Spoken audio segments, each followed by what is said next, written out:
All right, everybody, welcome back to another episode of Classic Wax. I am your host, Ian Rice, with you as always. And today we're going to be talking about a highly influential album. Has really stood the test of time since it was released in 1973. The man responsible for it is responsible for many excellent records, and this is perhaps one of his best, or perhaps his best. And that is Stevie Wonder's Innervisions. Joining me today is Mr. Seth Miller. Seth, how you doing? Oh, I'm doing great, Ian. Thanks so much for having me on, especially for this record, which I am such a fan of. I know you have come to the table prepared, and Seth is actually the lead singer of the Black Crowes tribute band, the Americans. Does a fantastic job with that, and we became friendly through another podcast I do, and we're coming up with a short list of folks to have on this program to start with. Seth was, of course, close to the top because he's a very knowledgeable man. So, Seth, tell me a little bit about your relationship with this album, because you suggested the album to me, and of course this is one of my favorites of all time, but it was your initial suggestion, so I'm assuming you have a backstory with this album.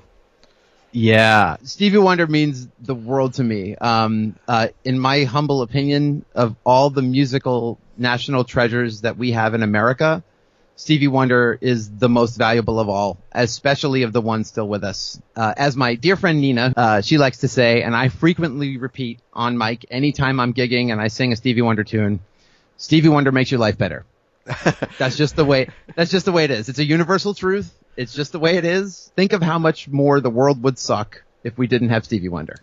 Oh, absolutely, man. I mean, some of his music is therapeutic in a way. A lot of his music is therapeutic in a way, and I actually, in preparation for this episode, I was just reading some of his history, and I'm mostly, largely familiar with his 70s body of work, and so I just went a bit beyond, and I realized in the last 30 years, he's really only put out a couple of records, and I don't know why he kind of stopped producing albums like that. Do you have any insight into that, or?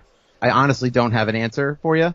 You had mentioned, while we were talking prior, just before we came on the air, that there is a significant backstory to this, and since you've got that all in order, I definitely would love to run that down if you'd be so kind. For sure. Let's remember that Stevie Wonder is 11 years old when he's signed to Motown. Yeah, he's little Stevie Wonder.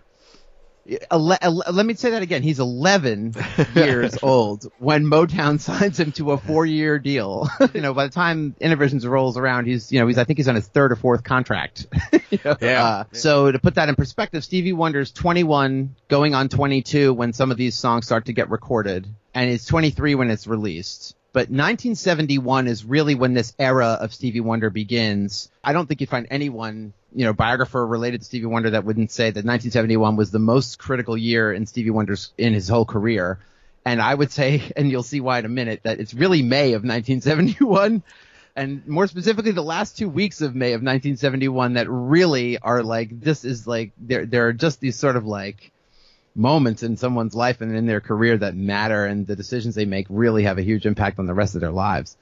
So by 1971, like other veteran Motown artists, Stevie is getting concerned about the creative constraints imposed by his label, right? And he's concerned about his future, rightfully so.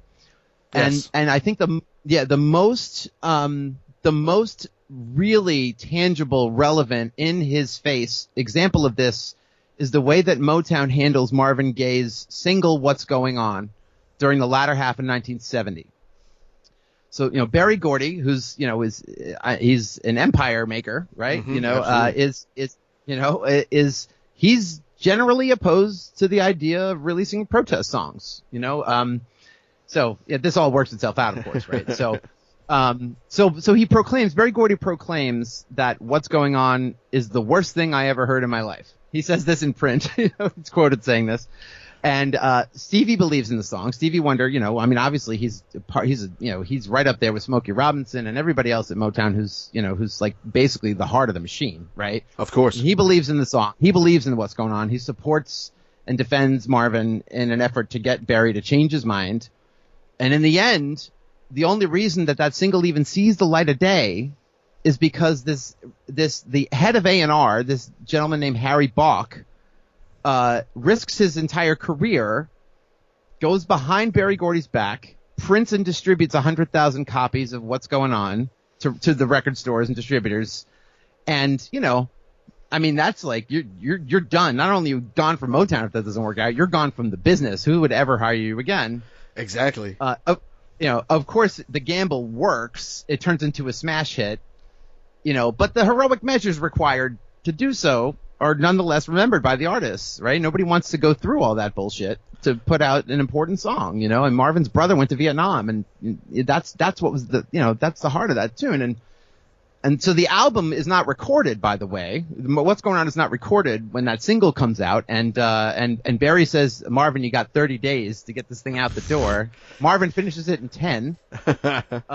And the album sells 2 million copies. So that's just the important sort of, you know, the social moment, right? And, you know, and really, I mean, these artists have real influence and real power to make change, to try and change things, and they, you know, and they feel a responsibility to do it, and you know, that's a really important thing that happens, right?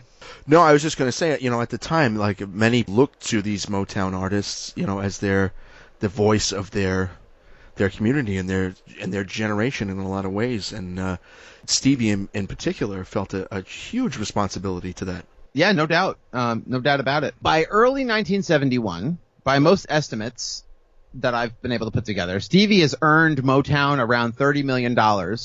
So not bad for a 20-year-old. Oh, inflation adjusted, by the way, over $190 million. Woo! In today's dollars. Yeah, not bad for a 20-year-old. Nope. Right? Not bad. Pretty good. Pretty good. On his 21st birthday, the 13th of May, the Motown royalties that are set aside in the trust that was set up when he was a minor become available to him. And that's about $1 million at the time.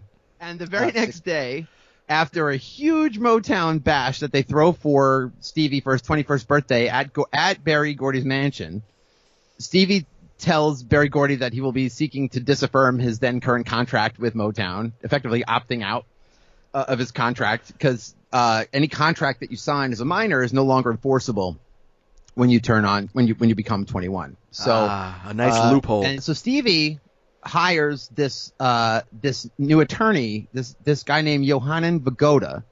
Yes. And he's a weird dude. Like, you know, like he sort of looks like an unmade bed is something I read about him. Like, you know, he's a really quirky dude. There are some people that say that he negotiated Stevie's contract while doing yoga standing on his head on the phone. Yeah, he's like a weird cat, but he's a Harvard lawyer. He's a shark.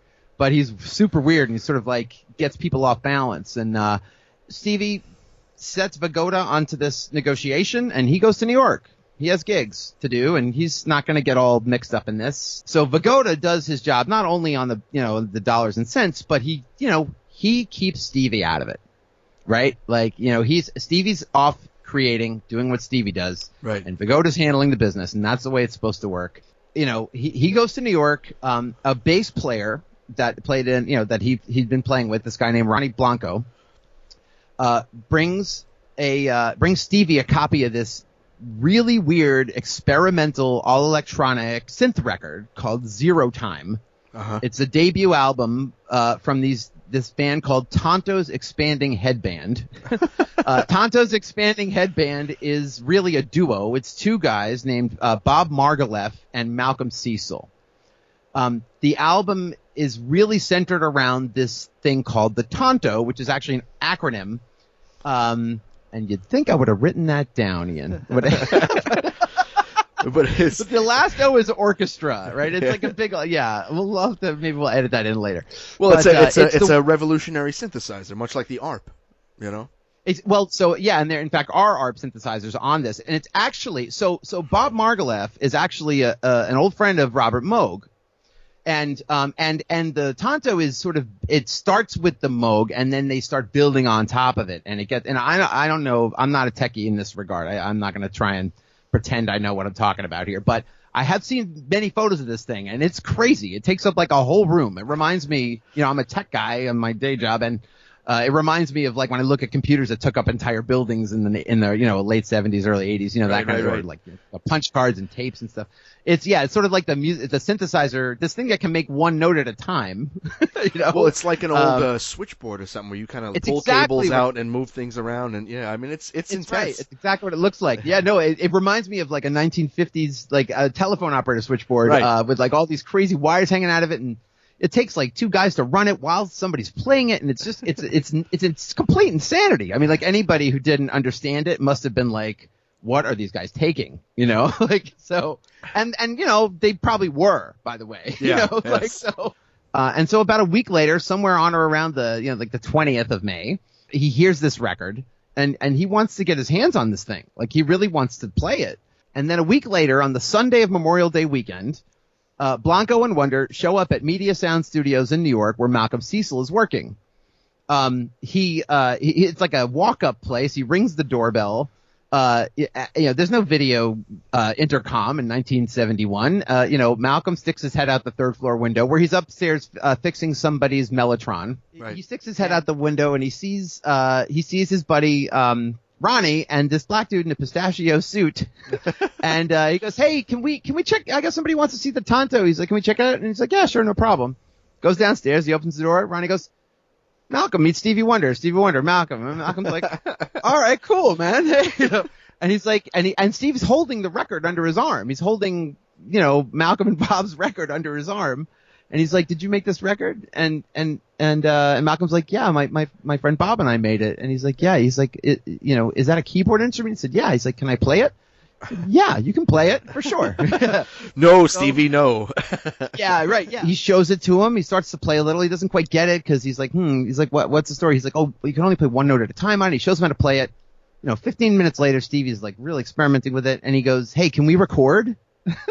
and Cecil's like, the answer is effectively, "Hell yes, we can record." Yeah, and Cecil actually has to break into the tape store at the studio because he doesn't have keys to it. He doesn't have permission or authority to do that.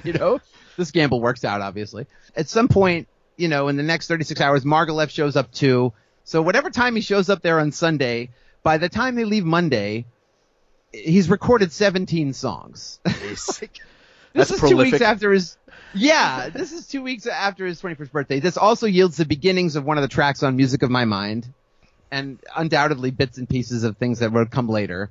This is all during an unscheduled weekend recording binge with people he has never met, he's never worked with before. Right. And and he asks these guys who he doesn't know. He tells them about his situation. It's like the end of the Monday, and Malcolm's like, kind of sheepishly going like, "Stevie, we're gonna at least have to pay for the tape. We're gonna And he's like, "Oh, that's not a problem. I just got my royalties.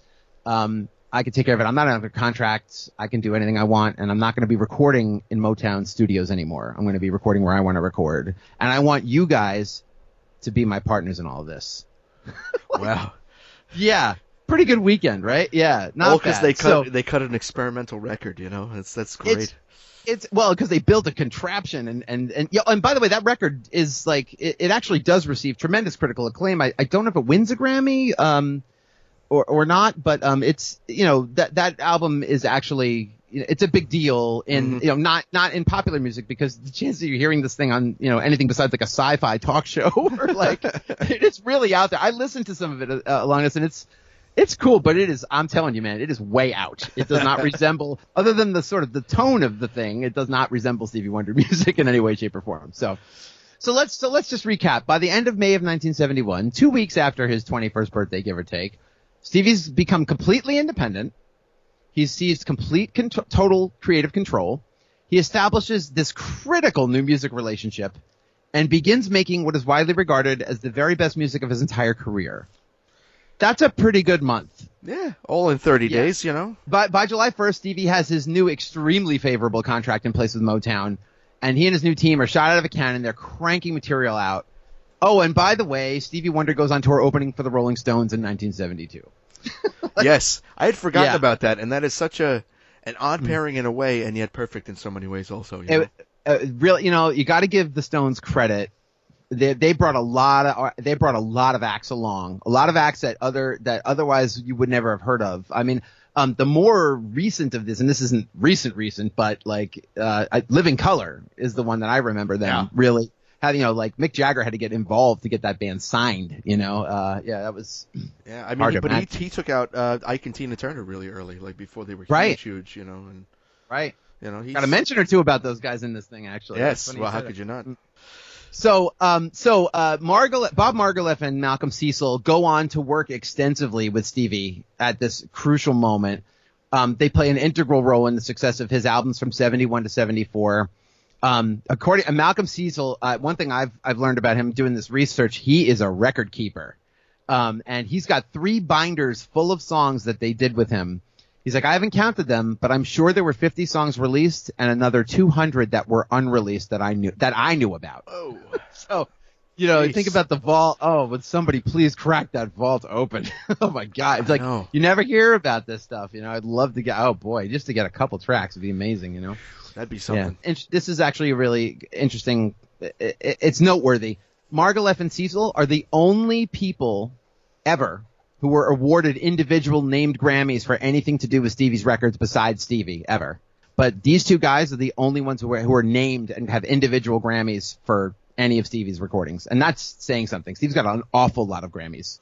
So he does. And really, to his credit, throughout his entire career, Stevie does his own albums. He's primarily plays all the instruments, handles all the vocals. I mean, he has some studio folks here and there, but it's a Stevie Wonder work. You know what I mean? Well, this is when it really starts in full force. Early Motown, you had the Funk Brothers on some of his recordings and things like that. I mean, there's plenty, this is when it really becomes a Stevie Wonder joint, like every time. And it's crazy. So Music of My Mind is released on March 3rd of 72. Talking Book is released October 28th, 1972, spends 109 weeks on the Billboard charts. It tops out at number 3 on pop charts, and it's number 1 on the R&B charts, and includes You Are the Sunshine of My Life, Superstition, I Believe When I Fall in Love Will Be Forever. Yeah. That's a whole other episode. That's a different episode of the podcast, right? So, but that's a powerhouse. That album, that's a powerhouse. Oh yeah, no, I love Maybe Your Baby is the track I love on that record, and who's playing guitar on that track is Ray Parker Jr. of Ghostbusters fame. Is that right? Yeah, I love that tune. Yeah, no, it's a great tune. I didn't know he was the guitar player though. That's fantastic. So finally, this brings us to the album at hand, Innervisions, released August 3rd, 1973. It's the 3rd album released under this contract. It is his 16th overall release, 16th album. Follows up this huge hit in Talking Book. Innervisions goes to number 4 on the pop chart and number 1 on the R&B chart, and it's the first R&B album ever to be named Album of the Year at the Grammys in 1974. Yeah, I mean, it was a massive achievement for Stevie, and at the time, I remember reading that some critics were maybe a little resistant to it, but ultimately it won out.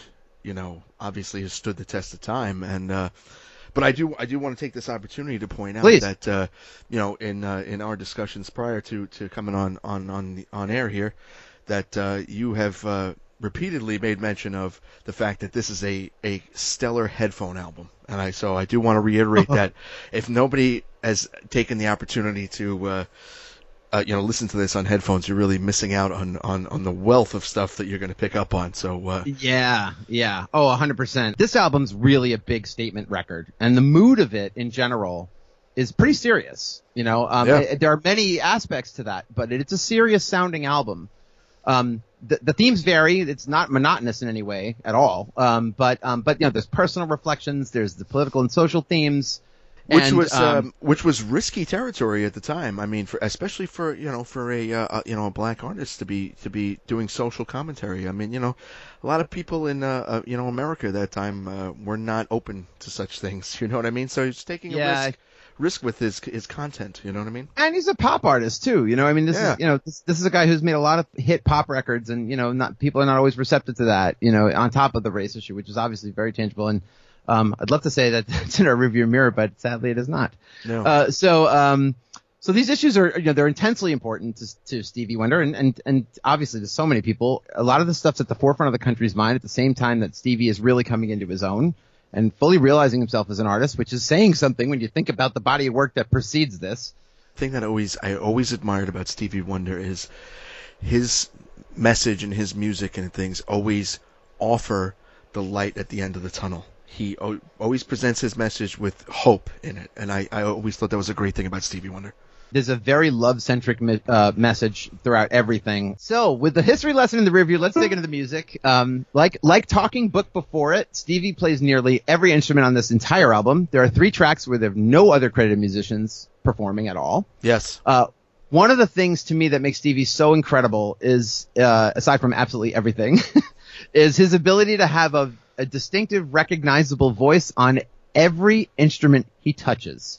When you hear Stevie Wonder playing harmonica, there's nobody else who could be playing that harmonica. When you hear Stevie Wonder playing drums, there's nobody else who plays drums like that. Like, you could pick that up in eight bars. You know it's him. I know, and it wasn't until later in life that I started, reading liner notes a bit more, and that he's playing these fantastic drum breaks on all these songs. It's unbelievable on the drums. Like, the drums on, I know it's not on this record, but the drums on Superstition, oh my God, yeah. That's unbelievable. Yeah. I mean,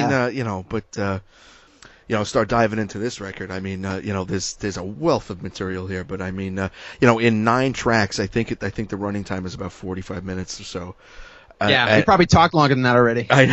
We could have listened to the record already, but twice. There's so much stuff on this record that 45 minutes is so fruitful.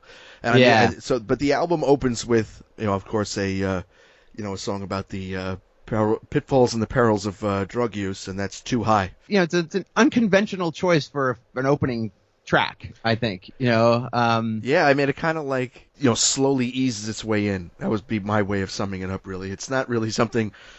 It's not going to be one of those tracks, because a lot of artists think the first track's got to really grab you, and this is kind of a slow burn on this one to me. It is. It's got this super funky groove. But then, a few, not long into it, it goes into gets a little show tuney on you. It gets a little Broadway on you. Yeah, let's play that. Let's roll that.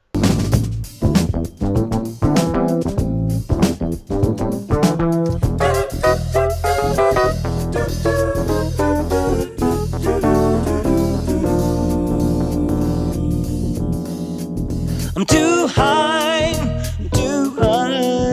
but I ain't touch the sky. Cool, very cool. So, definitely a little bit different, so much going on in this track. I think as far as things to really zero in on with the headphones, to me, the highlight of the song is this dueling harmonica solos. Nobody plays a chromatic harmonica like Stevie Wonder. No, he's one of the few people that can actually pull off playing that harmonica properly.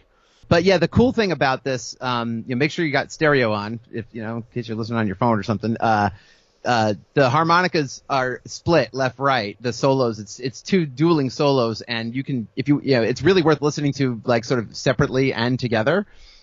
The stuff he's doing in there, it's crazy. So we should play a little of that. Yeah, let's take a listen real quick.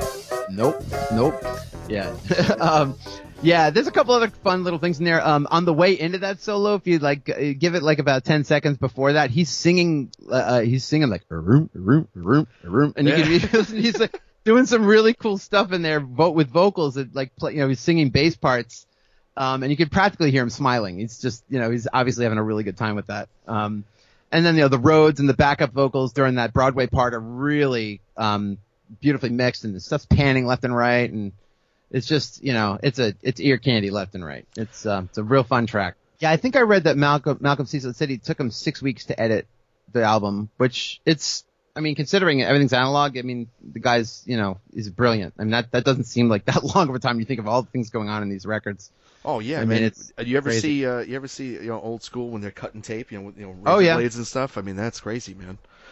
So Yeah, no, the beautiful transitions from songs to the next. In fact, even putting some of these clips together, I had to kind of like glue them together right so that you catch the end of something which is really the beginning of the other track. And it's but no, it's a real album. It's meant to be listened to all at once. It's Yeah. I mean, a lot of albums in this era are like that, and I miss them. And when we get one now, it's so nice. It's so rare and nice. yeah, because it's kind of a lost art, but A bit. Stevie, I think, was a pioneer in the album, concept in terms of listening to an album as one continuous piece, and each song is as essential as another, and everything belongs together.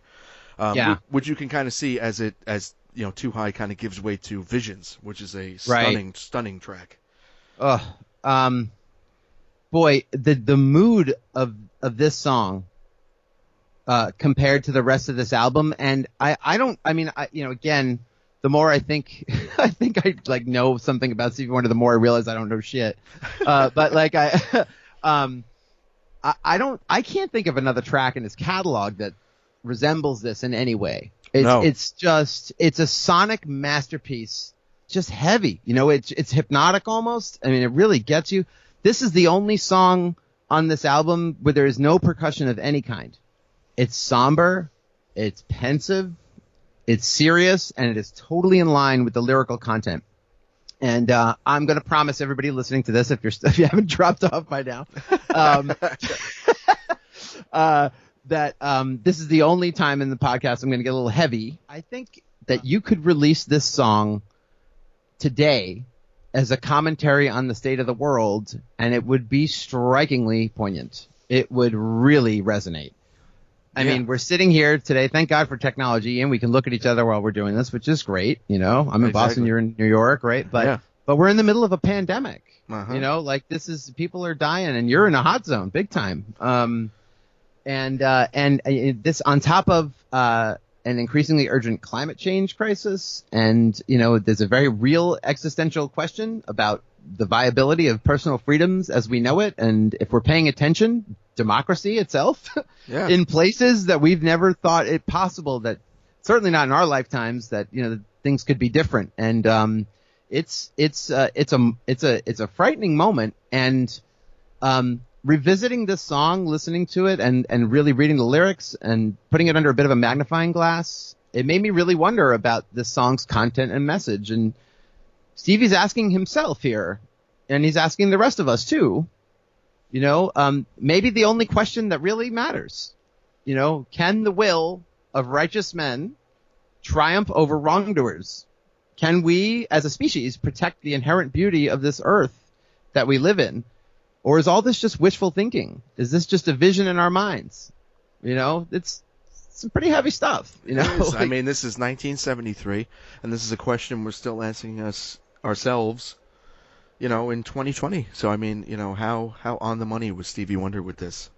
Yeah, I wish it was something that we could kind of be like, wow, that must have been really intense back then, Yeah. So, Malcolm Cecil plays upright bass on this track, and according to Malcolm, it's an acoustic track done live in one pass with Dean Parks, David T. Walker, Stevie Wonder, and Malcolm on January 17th of 73. They put vocals down on April 5th of 73, mixed it at 1:30 in the morning on April 6th, and that was that. Now, let's play this clip, and then let's see what people think. Whether or not Malcolm maybe is having a little bit of a memory loss there. All right, yeah, let's give it a go.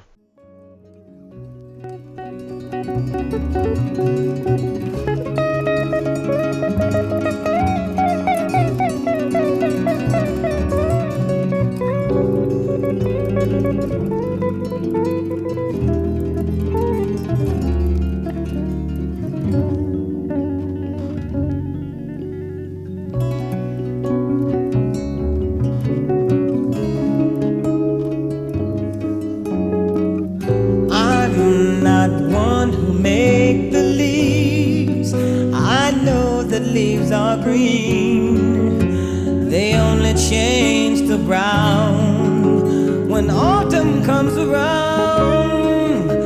I know just what I say. Today's not yesterday. yesterday, and all things have an ending.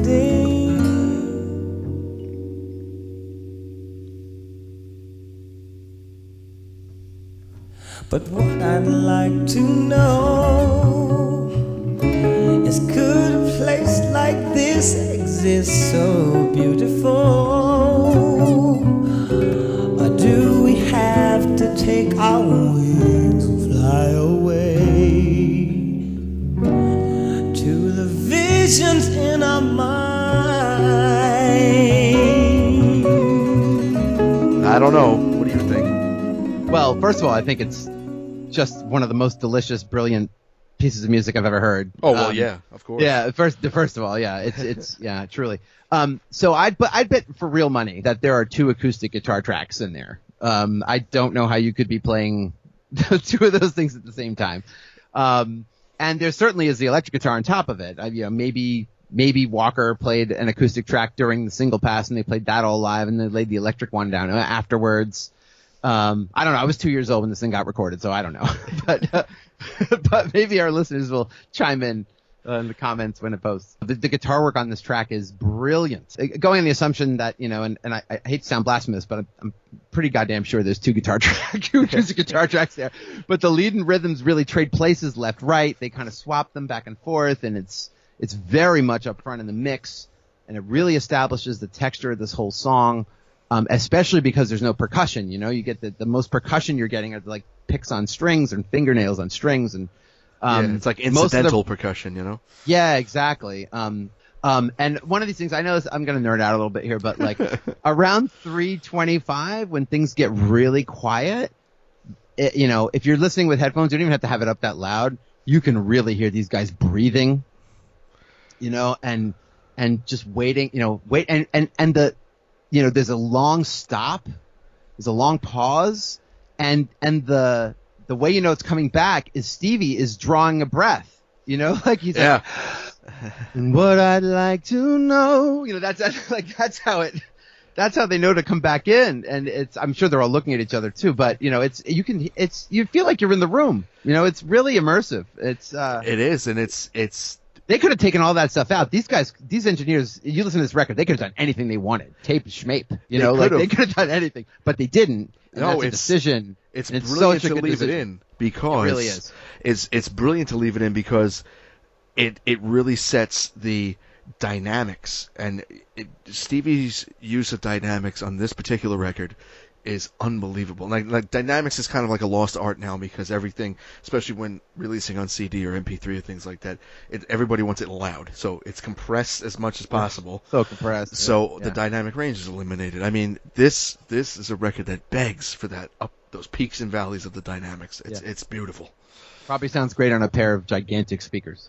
Yeah. Like that. And if you, if you want to talk dynamics, the next track, which is arguably probably one of the most iconic tracks on the record, and indeed in Stevie's entire catalog, the dynamics on this are wonderful, and that's I think we should let this song introduce itself. We should. You got it.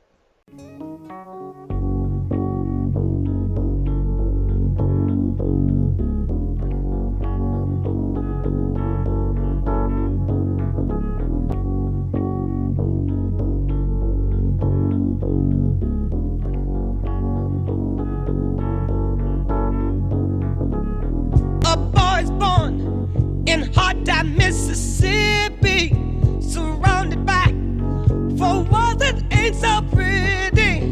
His parents give him love and affection to keep him strong, moving in the right direction, living just enough for the city. I mean, man, if you don't want to just start singing when that intro comes, you know what I mean? It's just it's unbelievable. That's living for the city. I sure hope that everybody had their headphones on because, oh boy. Yes. Yeah. So first of all, that was Seth's special extended edit of that as well. Yeah, I cheated a little. It's not long enough. Just the roads. I'll talk about this in a second. But so just in terms of the songwriting, right? Like I mean, this is one of the most iconic, recognizable introductions in modern popular music history, right? Like, who does not know when they hear that opening Rhodes? I mean, that's Living for the City, right? And that's it. And the 7 minutes that follow that little bit that we just played, it's not a clinic, it's several clinics. Yes. It's a songwriting clinic. It's a vocal performance clinic. It's how to make a powerful political statement clinic. It's how to engineer and produce a record clinic. It's how to, feel the fear and do it anyway clinic. It's how to pioneer the use of analog synthesizers. I mean, there's so much going on. You could probably do an entire podcast on this song. Oh, without a doubt. And content wise, I mean, there's a lot on here, there's a lot of messages in this song, but this one is the most clear, the most direct. It's in your face. It's about struggle. It's about urban decay. It's about racial inequities and injustice. And sadly, it is really just as relevant today as it was in 1973. Unfortunately. I said it. I know. I said I wouldn't get into that. But this is the first of 3 tracks on the album where Stevie is playing 100% everything. There is no other credited musician on this track. Right. No one is playing or singing anything else. If we could go into headphone land straight, directly, there's a lot to get into here. I don't know about you, Ian. I don't think I've ever heard a better sounding recording of a stereo Fender Rhodes. Full stop. No, and I read that in your notes, and I 100% agree with that. I mean, it's like they recorded a demonstration on how to record a piano. You know what I mean? It's like it's like a Fender's like advertising like demo reel. This is how you use this. This is what it should sound like. This is what it's supposed to sound like. Yeah, I mean, sadly, it does require these magical fingers on those keys to do it. But yeah. So, I'm going to admit, when I listened to this, like, I decided to, like, we started listening to it. I was like, I'm going to make sure I'm listening to Lossless on this. And, I put the cans on. And I was like, I'm like jaw dropped when I listened to this. And I've heard the song a million times, the way that thing pans and the way they mic'd it. I wonder how many mics were involved in it. If there were like 2 on each side, or I've just never heard it. I've just never heard it so warm and like, I mean, there's no hiss, there's nothing. It's just a perfect recording of a perfect performance of a perfect instrument. I mean, it's incredible. And it puts this canvas down for all these other things that are going on in this tune. Yeah, I mean, these guys really, if they took nothing else away from this record, it would just be an example of how to make use of a studio space in a recording. You know what I mean? Sure, yeah. So there's the Tonto and the Moog and the ARP synthesizers all over this track, and the Moog bass is actually pretty subtle. It's pretty low in the mix, but it sounds so good. And that's a little bit of a preview to come, I think, on later records. I mean, certainly he had been playing that on other albums, but I feel like I'm fulfilling this first finale. He really starts to stretch on that, Boogie on Reggae Woman and stuff like that. Which is one of his greatest tunes I've ever heard. Oh, it's so fun. So fun. Yeah.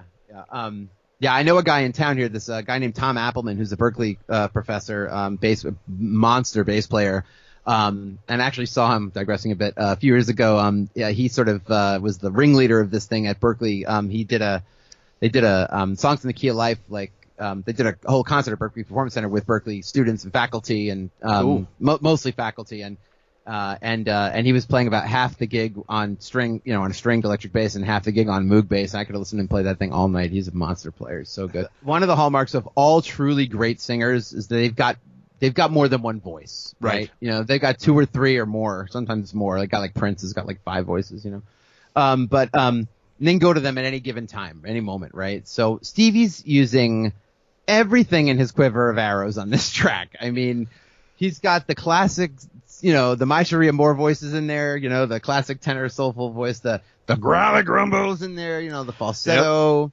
Everything's on the menu in this tune, and you get a perfectly proportioned helping of everything on the plate. I mean, it is just perfection. So yeah, in that sort of, that there's in that breakdown, it's sort of like the claps and these separated backup vocals, and they layer and layer and layer, and they keep building. It starts at like 247, and then it really builds right before that vignette, the street scene, and at the very end, like Stevie's vocal vibrato is like perfectly in time with the Rhodes tremolo. It's like so much ear candy going on, and this is silly. So let's listen to a little bit more of that.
It's you could just groove out to that for a long time.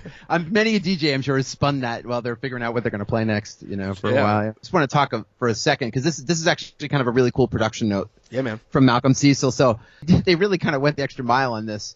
So Malcolm Cecil says, he's like, we added background vocals and varied the speed of the tape so it didn't sound like Stevie. We had 3 background vocals, which we sped up to make it sound like someone else. He would record the vocal, and we would slow the machine down, and then he would sing it in that key. Then we would turn the machine back up, and his voice would sound much higher. Then we did the reverse to make his voice sound lower, and everything on there is done by Stevie. So it's like, it's just him and the Tonto. It's unbelievable.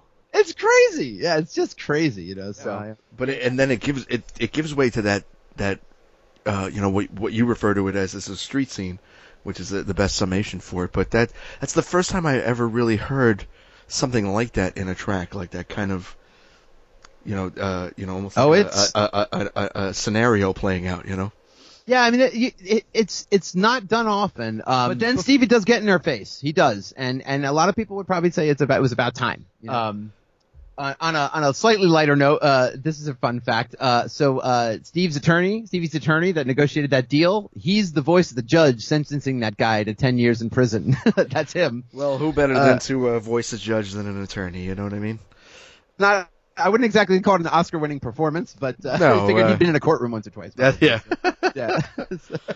Right. And then, this outro is just like, it's like the rainbow after a storm.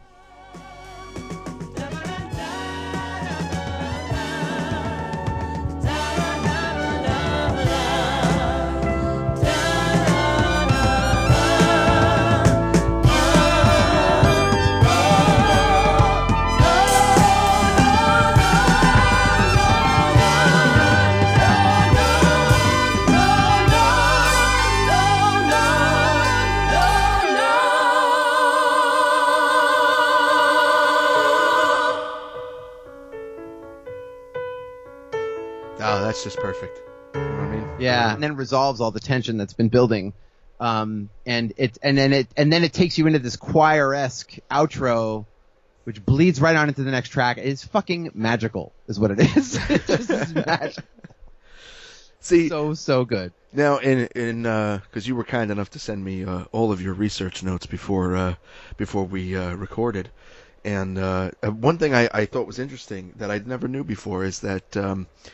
Ike and Tina Turner did recorded a version of this, but I've never heard it, and I unfortunately didn't have time to seek it out before we got on air. But you say it's pretty terrible, huh? No, it's not. No, the next one I talk about is really terrible. But I don't even know if I'm gonna bring that one up. I mean, listen, Tina Turner is never. She's never doing bad work, she's great, it's like a year later. It's like we got to put a record out and we got to cover something, and I love the 70s for this. That it was totally cool to cover somebody's tune that came out like last week. That was totally okay in the 70s, and that led to a lot of really cool versions of things. I love a good cover, but I like a thoughtful cover.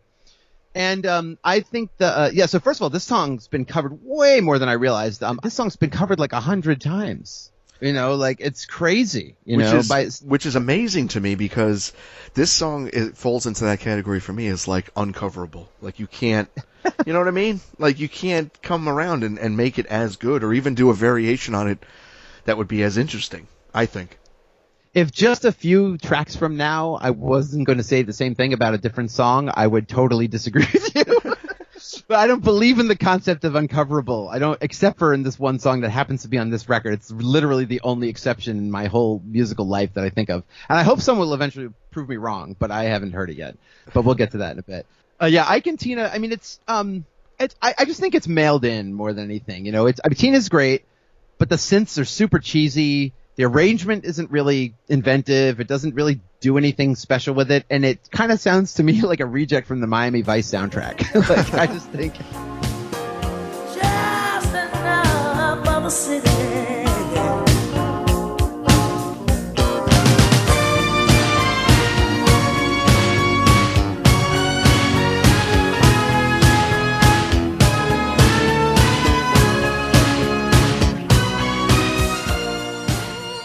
That's kind of what it sounds like to me. That's got to be rough, no considering offense, John what Hammer, actually made that soundtrack. That's got to be rough being an outtake from it, Yeah.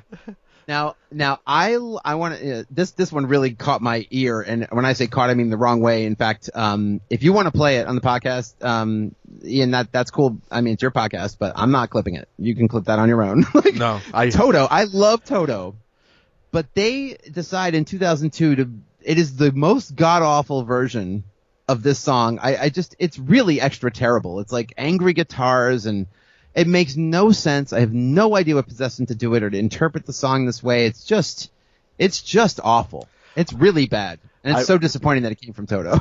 I will be going to listen to that, but I shan't be putting it on the program because I'd like people to listen beyond this point. So there you go. So now here's why I disagree with this track, and I think I got some pretty damn good evidence to back me up on this. This song is not uncoverable. I would say that it's not too many people who could do it and get away with it and really do something interesting. But Ray Charles put out a monster cover of this tune in 1975. I love it. And this is how you do a cover. The groove is totally different. Sonically, it's super gritty. It's like, Steve, I mean, the content, lyrically, and certainly some of Stevie's vocal performance is pretty gritty, in the original. But the whole track in Ray's version is really dirty and gritty, and it's like loaded with like super dirty clav and like, textbook funk stops, and of course Ray's Wurlitzer, and it's just. And just the way he's delivering it, it's raw. And he goes off at the end. They don't, his sort of take on the street scene. It's just him talking over this kick drum. I think we caught the end of it in this clip we're going to play, but the whole tune is like, it's just grit and dirt and grime. And it's so good. And this deep bass clav riff coming out of that speaking section is so funky. Lord, why hast thou forsaken me? His hair is long, his feet are hard and gritty. He spends his life walking the streets of New York City. He's almost dead from breathing in air pollution. He tried to vote, but to him there's no solution. Living just enough, Lord, just enough for sitting. Well, alright, I hope you hear inside my voice of sorrow. Man, I stand corrected, Yeah, it's Uncle Ray, man, Well, I mean, his voice, does lend itself to this track. I get it. I get it.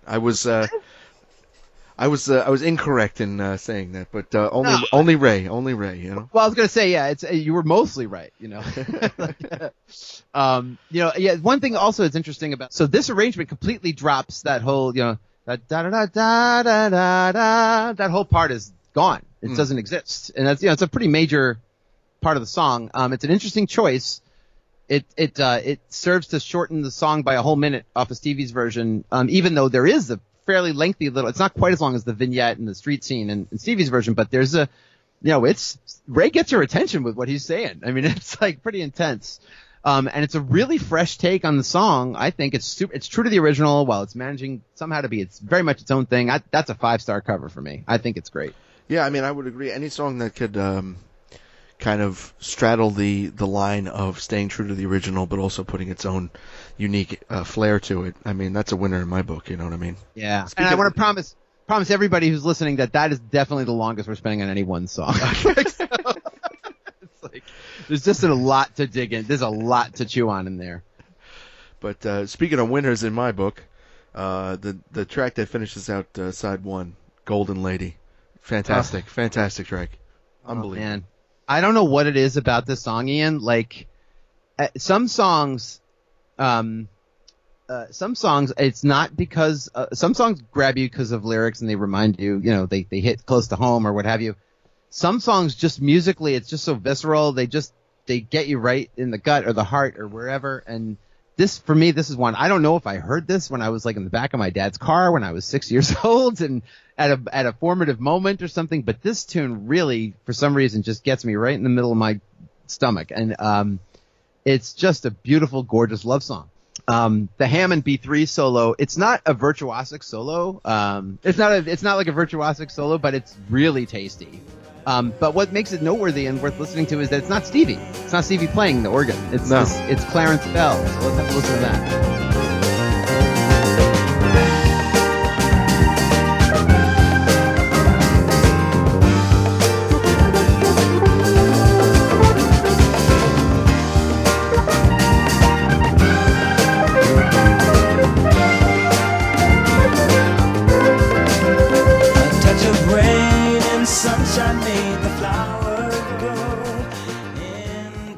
Even though it's not Stevie, it's still fantastic, I think. It's short, sweet, to the point. It's exactly right for the song, Yeah, I mean, things don't necessarily have to be full of flash to be meaningful. Not at all. Sometimes less is more, you know what I mean? A lot of times less is more. Yes. A lot of times less is more. Yeah, totally. It's a uniquely Stevie canvas, There's no question about it. It's a beautiful record. It's probably one of the most beautiful songs I've ever heard. And I will go out on a limb as saying that. And I've heard some beautiful stuff. You sure have. Yeah, and this one is no exception. All right, so we're going to mosey on over to side 2. Back when you had to actually do some work to listen to your music, and that's right. Get up off the couch. That's right. And side 2 starts with one of his most iconic tracks, or what became one of his most iconic tracks. It was covered rather famously by the Red Hot Chili Peppers in the late 80s, early 90s, I believe, on their Mother's Milk album. But that's the track Higher Ground.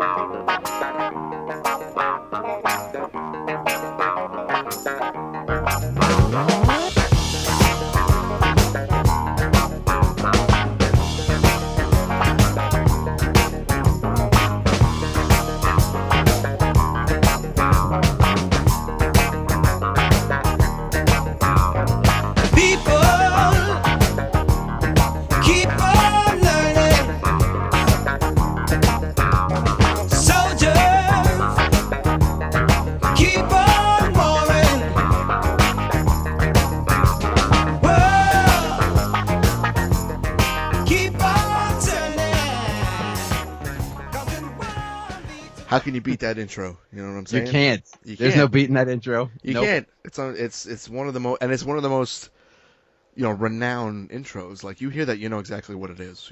Oh yeah, yeah. No, it's a powerful track. It's funky as all get out. But like it's just there's just something like confident and like mean about it, and it's so good. Yeah. Chili Peppers in '89, Michael McDonald in 2000, Eric Clapton in 2003, and even the cast of Glee in 2014. But we'll leave that because I just threw up in my mouth. Yeah, no. Yeah. But it stays relevant because it's a great song and like everybody everybody's Robert Randolph and so many people. Yeah, it's just one of those tunes that people play.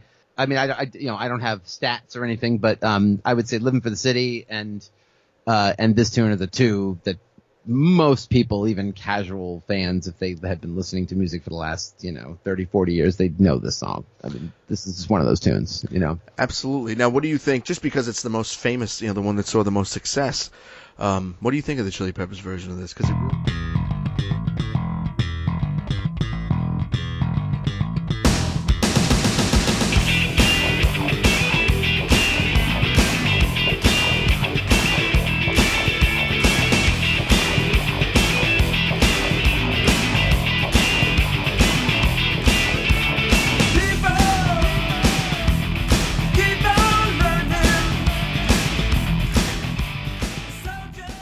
it really, if nothing else, to me, I mean, I like the version of it. I think they do a really nice job with it, but it really opens up people that weren't aware of Stevie's music to go, hey, let me go check that out. So it's got that for it, But what do you actually think of their version? Oh, it's a win-win for me. I love that record. I love that I'm a big Chili Peppers fan. Not so much the more recent stuff, but like, I kind of lost interest when Dave Navarro showed up, and nothing against him because I love Jane's Addiction, but I just didn't think he worked in that band. No. I actually saw the Mother's Milk tour at the Orpheum in Boston with the two Free Stooges and the Dead Milkmen. That was cool. To that point, the craziest show I'd ever been to. It was not. Things changed later. Lollapalooza '92. Good Lord. Oh, that'll do it. But yeah, again with the Chili Peppers actually. But I think the Chili Peppers version is great. Like I was saying earlier. I love a thoughtful cover, and listen, the Chili Peppers love funk music. I mean that they were probably like excited and probably a little nervous to put that out there. Like those guys love Stevie Wonder. I mean, oh yeah, I mean that was covered from a point of absolute respect as far as I'm concerned. 100%. It's got like the stuff that makes the original, but it's got a totally different vibe, and they did a great job with it. And to your point, and this is something we love about bands, right? Guys like you and I, is that people that don't know, it's a cover. I mean, a lot of people didn't know Coolio Gangsta's Paradise. People didn't know that Stevie Wonder tune. A lot of people don't know that. That's not. I mean, Pastime Paradise is not exactly like a big radio hit. So I admit it at the time. I don't think I knew that at the time. It was sort of before I discovered a lot of this music. So I'm a little embarrassed about that, but it's true. It's great. Covers are good for that reason, right? I mean, it opens doors to other music that you would love. I think people know this song, whether they know the Stevie version or somebody else's version. It's just been covered so much. That they know the song. And this is the second of 3 tracks on this record that's all Stevie. There are no other musicians playing on the track. It's all him. And this little ditty recorded in its entirety on May 12th, 1973. The one day, just the one day, all the vocals, all the instruments, all 3 clav tracks. It's like unbelievable. It's sick. Yeah. And that, that clav thing he gives us, I mean, it's totally different vibe-wise, but it is a little bit of a preview. I Wish has got, famously has got those 3 clav tracks, and they're so tasty. There's so much going on in there, but it's like a little bit of a tease for that. And there are multiple tunes on this album that have more than one clav track in it, but just so good. The whole track is really a headphone clip. I mean, there's so much going on there. It does get silly tasty around 2 minutes in. Like just at that point, Stevie's like, all right, what haven't I done yet already? And he just starts throwing the kitchen sink in there, and it's amazing. He's just soloing and accenting, and it's like a minute of him doing that, and then he starts adding those hand claps in again at like 3 minutes and change. All the drum fills. I mean, there's some really crazy licks in this tune. It's just there's a reason this tune's an all-time classic. And there's so many key points in the song, and it's a song that's 3 minutes and 46 seconds. I mean, to have all this in such a small package. I mean, he knows how to put together a radio hit. Whether he does it consciously or unconsciously. I mean, this has everything it needs to be successful on the radio. It's all conjecture, but I highly doubt, given the level, just the pure level of output coming out of Stevie Wonder at this time. Remember, Malcolm Cecil says he's got 200 songs over those 4 years or whatever it is that were not released. There's the 50 that were released and the 200 that weren't, that he knows about.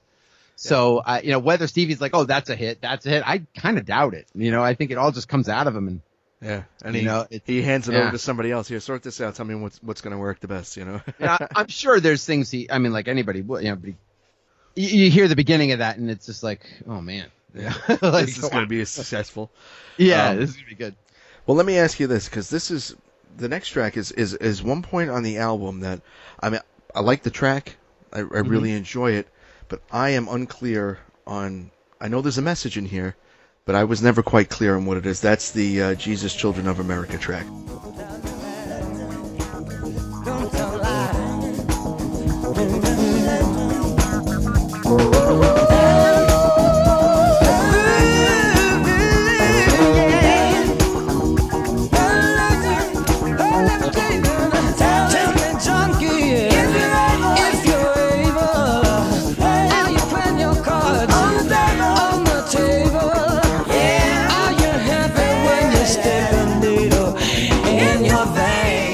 So maybe you can enlighten me a little bit on that one. Yeah, just to get it out of the way. So this is the third and final track on the album where it's all Stevie playing everything. Another track that was largely done in the one day. Everything but the vocals were done on March 28th, 73, and the vocals were done in all of the vocals in this song. And there's like, it's a vocal assault. This song, it's just, it is. I mean, they all the vocals are done in one day, a week later, and that's insane. It's just crazy. So just to kind of get that out of the way. So statement wise, yeah, and there's a lot going on in this song. I think the central theme is it's anti-hypocrisy, right? There's a lot of stuff that's topical to the moment at the time that's in there, but that's kind of the thread, I think. I've heard this song covered live by local acts a lot. And really? Sometimes, yeah, actually, I'd say it's funny on this album, the thing I feel now that's probably just who I kind of run with, I guess, but like the local acts that I see, I mean, some of the, like the ABs, who I would strongly encourage anybody who's interested. If you like this record, you should listen to the ABs. They are absolutely amazing. They're out of Boston, local act, Amy and Aaron Bellamy, Amy's, I'll give them a little plug. Why not? They're so fantastic people and so generous and really kind of the anchor of the entire soul, R&B, funk music scene, and then some.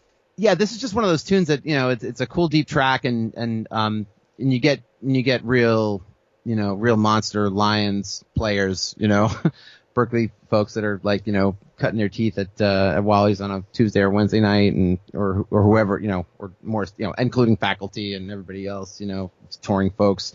This is a tune that people know and they'll play, and you can stretch it, and you can take it places. And Soulive did it on one of their earlier records. Is that right? It's instrumental. Yeah, Eric Krasner does. He really takes the vocal with the guitar, and it's a great cover.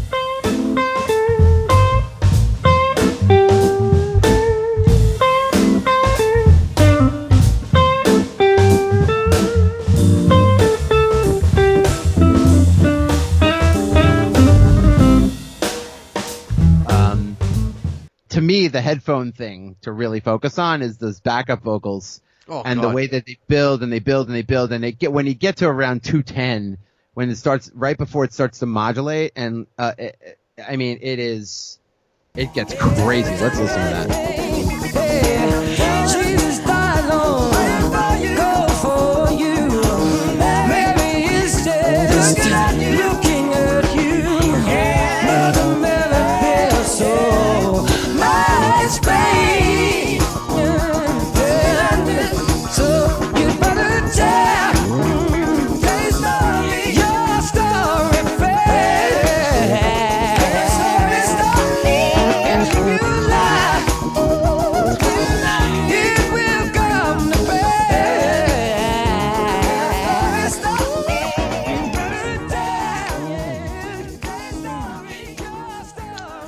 I always thought an aspect of this was fantastic, backing vocals. I mean, the way it's amazing to me that he does them all mostly himself in a lot of cases, and the layering of it. He knows how to make something sound, essentially taking one voice and making it sound so full. It's unbelievable. And different. Like, I mean, the thing about this, if you listen to right in that clip, it's a really good, I think it's a good slice of it. Yeah. Like, what's going on left, right? First of all, I mean, he's singing, I think it's like the highest he's singing on the whole record. Like, some of that crazy falsetto stuff he's getting in there, it's way up there.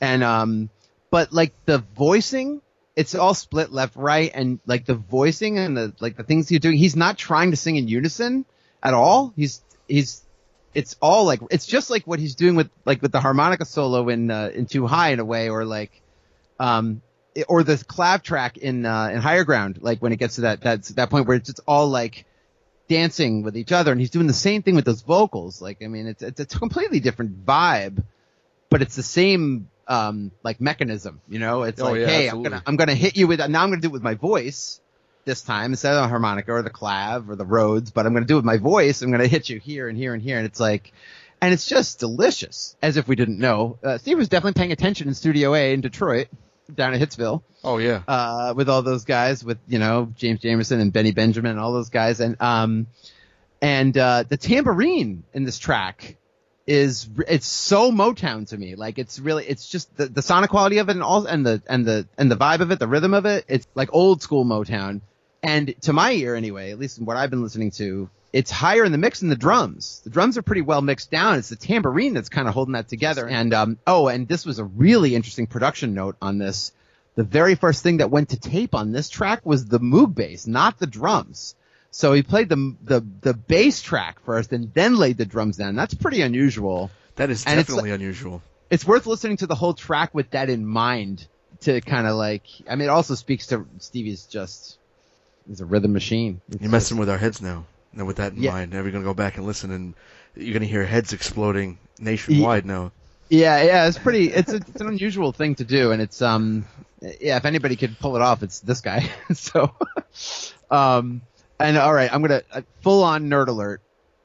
Last thing I'll say about this is it's not the only track on the record, but to me it's the one that really stands out. But at the very beginning of this, you can really hear the deep bass notes in the Rhodes, the tines clinking inside the Rhodes, and it sounds like bassy wind chimes, and it's just the whole character of the Rhodes comes out of it. I just love that, and I admit, if nobody else gives a shit, that's cool, but like, it's like super nerdy. How's that for clarity, right? You know, the next track in the on the album is I personally think this is a great track. Is that word you used before? Was it Uncoverable? Yes.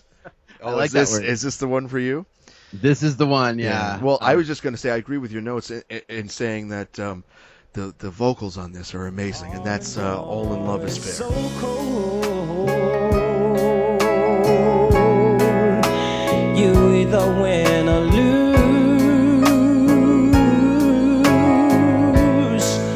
when all is put away.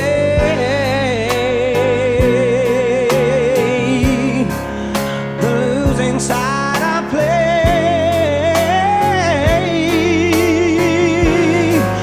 but all is fair in love.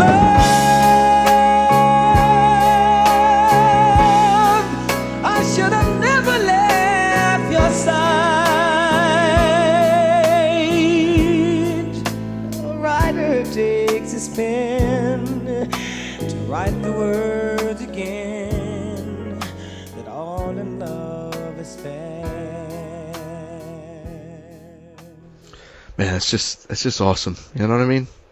Stevie Wonder's body of work is so vast and so deep that to say, oh, this is the best thing, that this is his best X performance or Y performance, whether it's, you know, vocals or, you know, clav or harmonica or whatever, it's like, it's pointless, because there's so many brilliant things.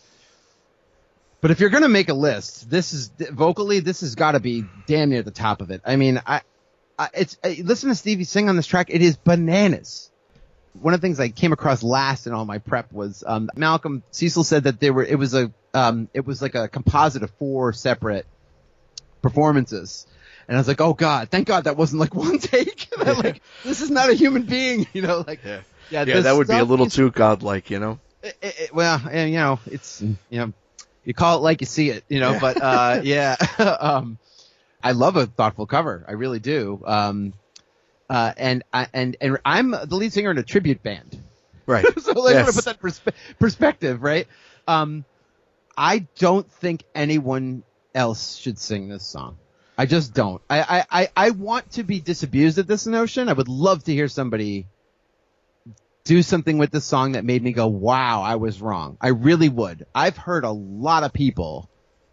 I've never heard anyone even kind of get in the zip code. You know, Barbra Streisand, and, you know, by and large not really my cup of tea, but that woman can sing. No, she's got some vocal prowess.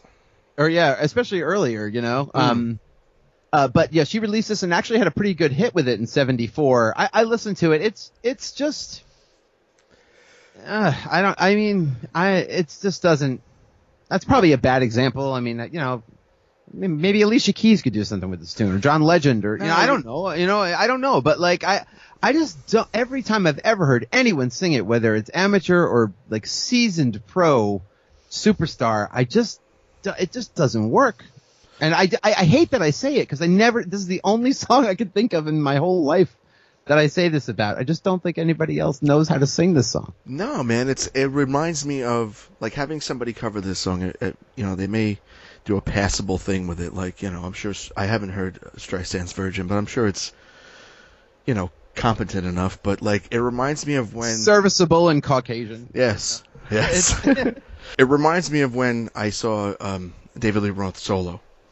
Yes. And he's surrounded by a very competent bunch of musicians. He's always had some excellent guitar players with him. Steve Vai, right? Yeah, but it's like watching one of these guys attempt to play Eruption. It's like, yeah, you might do a serviceable job to it, but it's not Eddie. You know what I'm saying? Yeah. And that's what this something is like that is really, yeah, that's a great, actually, Ian, boy, great job, because, I mean, talk about genre crossing, you know, like that's, I mean, that couldn't be more different.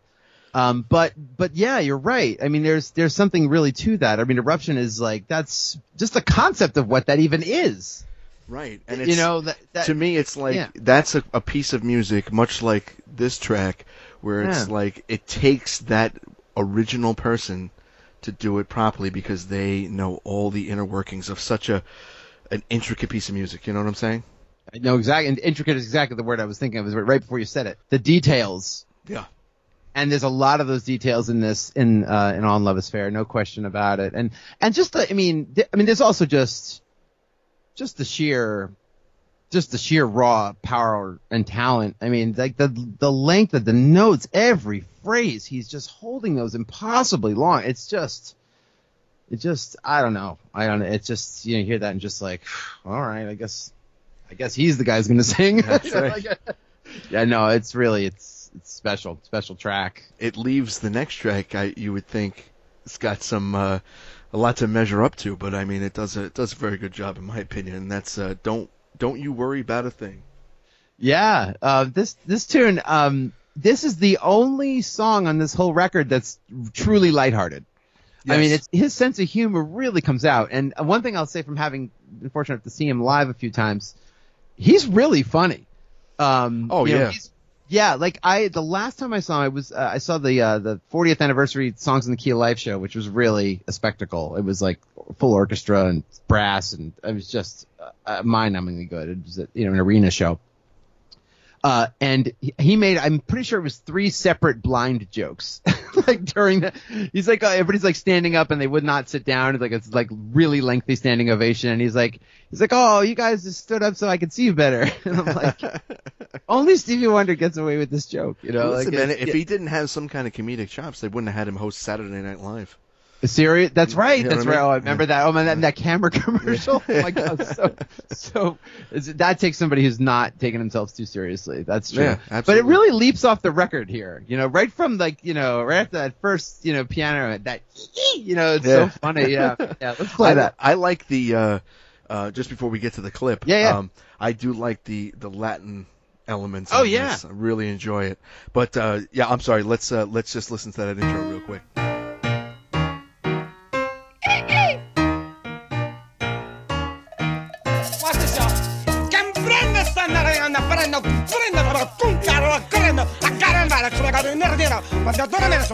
Senti, mama, you understand that? No. Well, like I don't understand how you can, cause like I've been to, Paris, Beirut, I've been Iraq, Iran, Eurasia, I speak very, very fluent Spanish. Todo está bien chévere. You understand that? Chévere. Bien chévere. Is that right, mama? Yeah, cause I got my shaking room, I'm gonna do the thing. Everybody's got a thing. Excellent. Yeah, it's just fun, and I love, Stevie's like clearly And he's like, he's really making fun of himself here. I mean, he's talking shit. He doesn't speak Spanish, like he's trying to impress this girl. And, I mean, who knows? I don't know. I did find this little bit where they interviewed him, and it's quoted in this. I don't know. I didn't really vet the source, but it didn't seem like it had any kind of didn't have any axe to grind or anything like that. It seemed like a reasonable story. It sounded like something Stevie might say, but this girl that he met and whatever, and he's like, he's trying to say how do you say don't you worry about a thing in Spanish, and it's what do you say, todo está bien chévere, which is not really, that's not how that translates. Actually, it's not right. It's like, so she lied to him. Yeah, well, that's how he got her back to the studio, right? So that worked out. But yes. But yeah, I think that's her on the track. I think that's actually supposedly this girl named Rain that he met. I don't know. That's interesting. Yeah, I don't know. I might have to dig into that story a little further. I was more interested in listening to how they made these records. Yes, but, his pickup attempts. But right. I get the feeling Stevie's done pretty well. He's probably done all right. Yeah.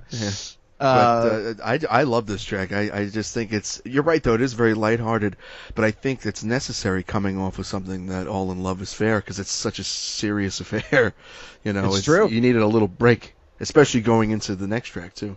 Yeah, no, it's true. Yeah, well, the next track is somewhere in between, I think. But but there's so much. I mean, Living for the City and Visions, and I mean, there's just a lot of heavy stuff. Jesus Children is also heavy. The mood of this record is serious, and this is the only song really that's not serious. I mean, even like Higher Ground, which is not, it's not as, I mean, it's certainly politically, it's, but it's a different kind of thing. It's like, hey, let's keep pushing through, which is different, a different kind of message than, like Visions, which is like, can this work out? I don't know, right? But even Stevie needs to take a pause to, get some women. You know what I mean? Right. She's definitely allowed to have some fun and fall in love. Absolutely. Now, you sent me a wealth of notes before we recorded today, and but one thing that's curiously missing from both your clips and your beforehand notes is the final track on this album, which happens to be actually my favorite track on the album. Oh, perfect. And that's He's Mr. Know-It-All.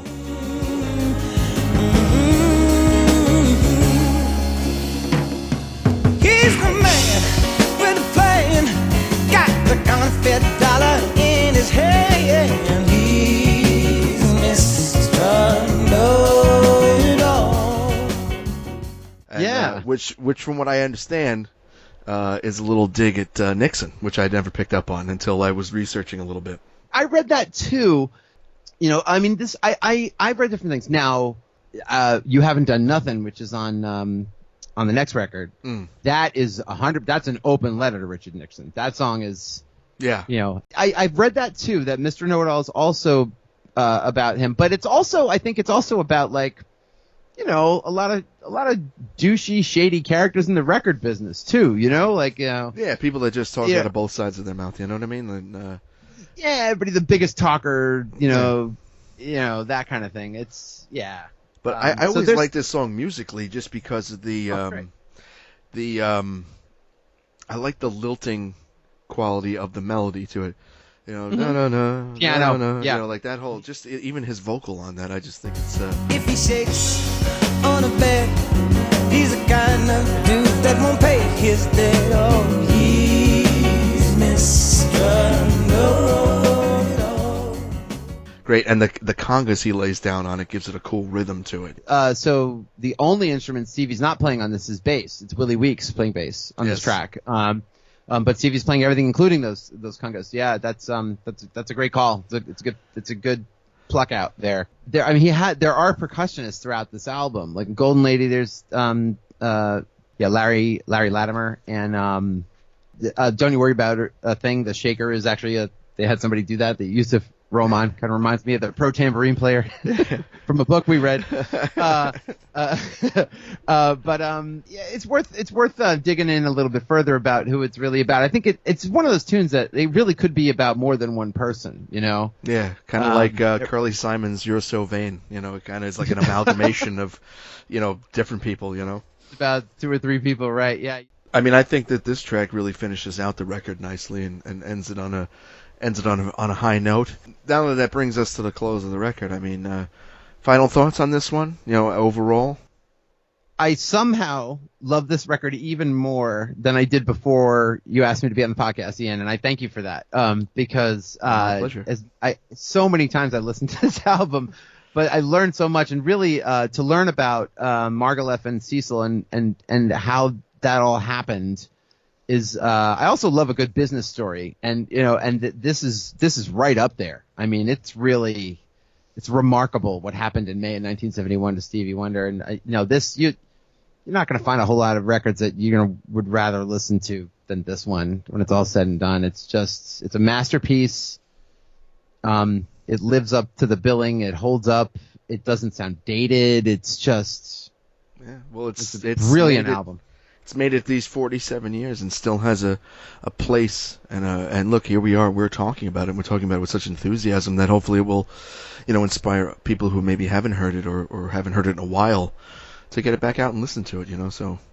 Absolutely, and a lot of the content is. I mean, it's not necessarily a great thing, but a lot of the content is really quite relevant. Today, even though maybe the names have changed, but the issues are really, a lot of them are really quite. I mean, all that stuff about all the drug stuff, all the politics stuff. A lot of stuff in here that's really quite relevant. I really appreciate you having me on, Ian. This has really been a lot of fun. No, it's fantastic. I mean, honestly, you put so much work into this episode. I mean, I almost feel like should knock my name off the marquee this week, and I'm your guest here because you've really done this album a service, and I do appreciate it, Seth. Always fun talking to you, and we will certainly have you back on in the future to discuss some other records. And but much like on another podcast, we usually end the show with a Playout song. So I'm going to spring this one on you. What track from the album you want to send this one home with? I think you got to go with "Living for the City," right? I mean, you could really play any of these songs. You really could take any of them. But I think if you wanted to throw in the bonus, the Ray Charles version would be the cool thing to follow it up with, because I think that'd be kind of a cool back-to-back. Listen, it's my show, man. I can do whatever I want. So we're going to play both those songs.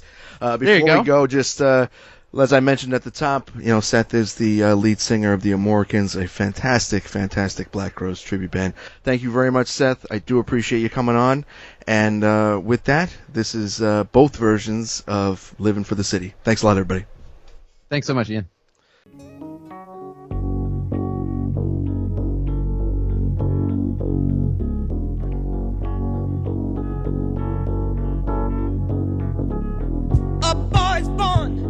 In hot time, Mississippi, surrounded by four walls that ain't so pretty.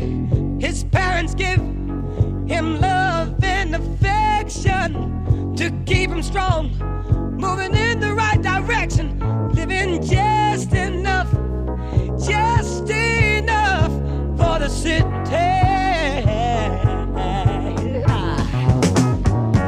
His father works some days for 14 hours, and you can bet he barely makes $1. His mother goes to scrub the floors for many, and you best believe she hardly gets a penny, living just enough for the city.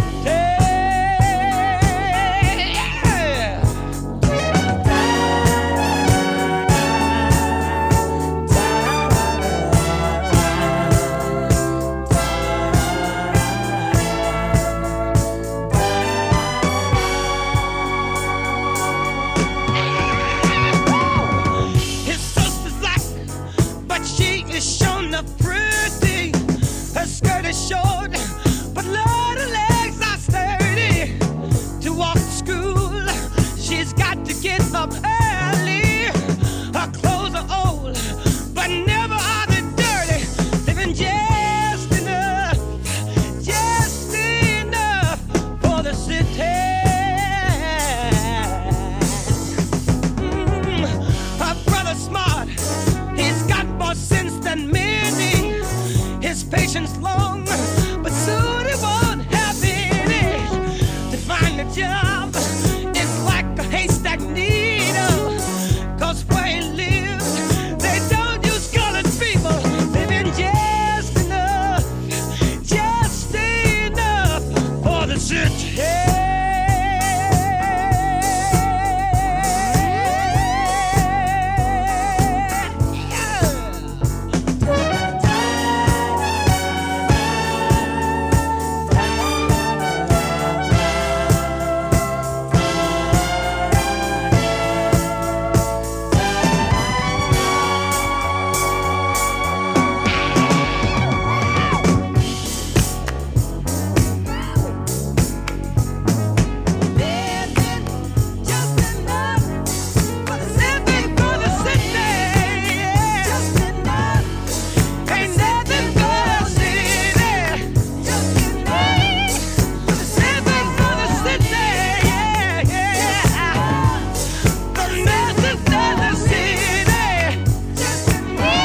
Thanks a lot.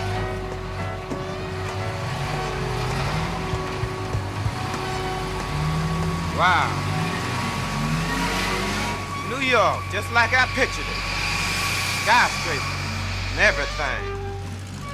Hey, brother. Hey, come here, Slick. Hey, you look hip, man. Hey, you wanna make yourself $5, man? Yeah, brother. Hey, look here, run this across the street for me right quick, okay? Run this across the street for me. Hey. What? Huh? I didn't know. What? I'm just going across the street. Shut your mouth. Oh, no. What'd I do? Turn around. Put your hands behind your back. Let's go. The jury of your peers having found you guilty. 10 years. What? Come on, get in that cell, nigga. God, Lord. His hair is long, his feet are hard and gritty. He spends his life walking the streets of New York City. He's almost dead from breathing in air pollution. He tried to vote, but to him there's no solution. Living in just enough for the shit.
Mississippi, surrounded by four walls that ain't so pretty. His parents give him love and affection to keep him strong, moving in the right direction, living just enough for the city.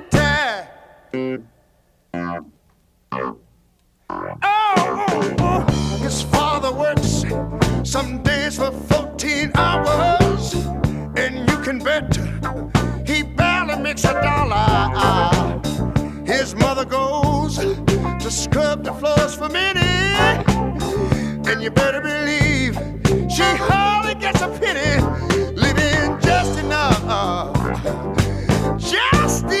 for the city.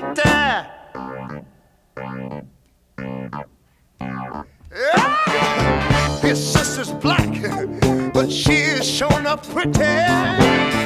Her skirt is short, but Lord, her legs are steady. Just to walk to school, she got to get up early.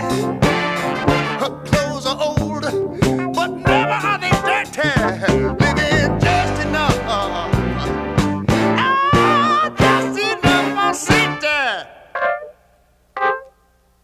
Wait a minute, y'all listen here. Her brother He's got more sense than many. His patience long, but soon he won't have any. Just to find a job is like a haystack needle. Cause where he lives, they don't use colored people, living just enough. Oh, just enough for the city. Y'all hear me? Lord, that the clouds I'm living, just enough for the city. For the city I'm living, just enough. Oh, yes, I am. I'm living, just enough. I can't help myself. For the city I'm living, just enough. I feel like I'm for the city I'm living. I'm so tired, just enough of living for the city. I'm living, just enough. For the city I'm living, just enough. Somebody help me here. For the city I'm living, Lord, I'm so tired. Every day of my life, I'm living, just enough. I'm trying to make ends meet. I'm living, don't say it. I hope somebody understands what I'm talking about. Yeah, just enough. For the city I'm living, just enough. Come on now. For the city I'm living. Lord, what am I doing here?